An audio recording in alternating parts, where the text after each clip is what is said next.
Da ka so da asoka, ai gara asoka hakika shi ya fi da ka je da azuma. Ai gara ka je ba zan miki karya ba, rufa na ki saya yar gata. Da fatan kin gano. Assalamu alaikum. Ina wunin ku? Ko ka taime? Ina magana kuna dini. In ku magana kun amta ni ba na ci. Na ga kuna yaki hakula kuna dariya ba na dimi kuke to. A ba na ka tona ni ma ina tuka na dan tuka. Na ba ta da ka ba da ba da ana ba ta abata. Na ba ta ga amta dia ba da ga. Amta dia ga. Dan da fito. Yawa sanni ya wala. Adiya. Na ga ta kadai kika fito. Da ke dai mu da gida mu ta kau. Ke kadai. Kaga dan Allah ka raba ni da wannan dandan ka je ka tada mota mu tafi. Da kuli. Allah tudu take.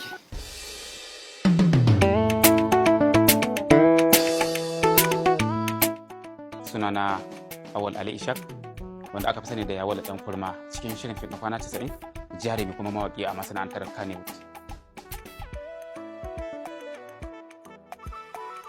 Wadda kuma irin jai hankali ne ba ma namiji bane mace ce. Ita ce Aina Ade kuma mai gida na Aisha Sid Ishak da shi ake biyarin ake kirana da Awal Ishak.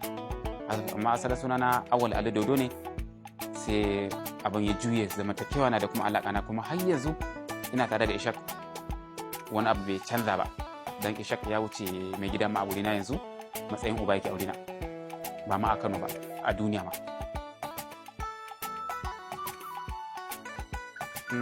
Ko da na shigo Hausa fim na shigo da ni ina son fara acting kuma sai Allah ya ba acting zan fara ba waka zan fara amma fim da na fara yi shine wani fim mai suna Malafa fim din Adam ya zango Sadiq ɗan mafiya ya ba da umarni a fim din ni kuma na dan yi role haka ko da na ga bai wuce sun da ba ko biyu a cikin fim din Malafa na Adam Zango.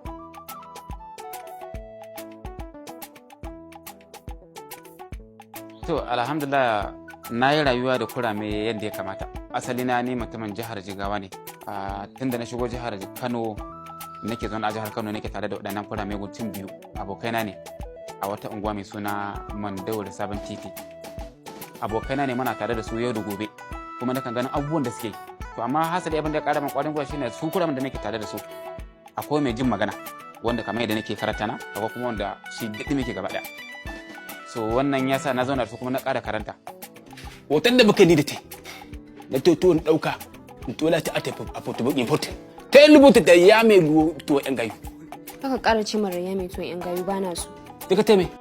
Abin da ba zan taɓa manta da shi ba shine a rayuwa duk inda na zaga a faɗin duniya babu wani abu da musu yake tambaya na shi illa ya ce min ina rayya shine kawai.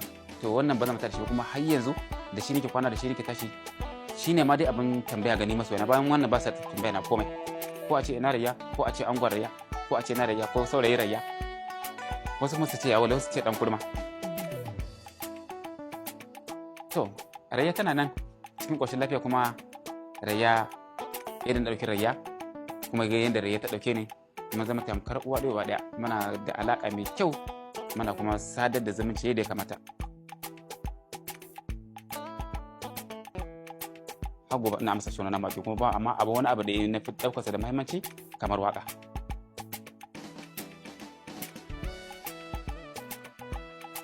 Sun ɗin da wato ya ja min kalubale so ko ba za ce kalubale ba sai dai a ce nasarori amma duk wani sun da ne a kwana 90 tun daga season 1 har zuwa 10 da ake haska yanzu so bana jin wani sin ne guda ɗaya wanda nake cewa rayya kotulin uba ashe kashi take ji wanda muka je mun to mana a hanya muna tafiya take cewa tsaya na tsaya ta fito a mota ta ce akwai ruwa sai na ce mata ta duba bot ta ɗauko ruwa na ga tashi gogona sai na ce mata kotulin uba ashe kashi take ji wannan sin ɗin sosai ya yi yawo yadda ya kamata kuma mutane da yawa da shi suke mun magana kuma shi kaɗai ya fi ba su dariya duk a sana da nake. Kai! Layya! Na lauta Allah ta bani naira 60,000 dan ka miki. Allah malam ka mutane shiru. ainihin kowane jarumi aka haɗa na fim da shi ina iya taka rawa gani da shi daga mace har namiji. Kuma in nace muka ga jarumin ɗaya da na fi so in yi acting da shi, to wannan gaskiya zan yi ƙarya. Kowane jarumi ina son aiki da shi. Abincin da na fi so a rayuwata shine dan wake. Magnificent skill from Berbatov Ronaldo. Oh dear, that is absolutely. That's the winner. Struck it well, 3-0.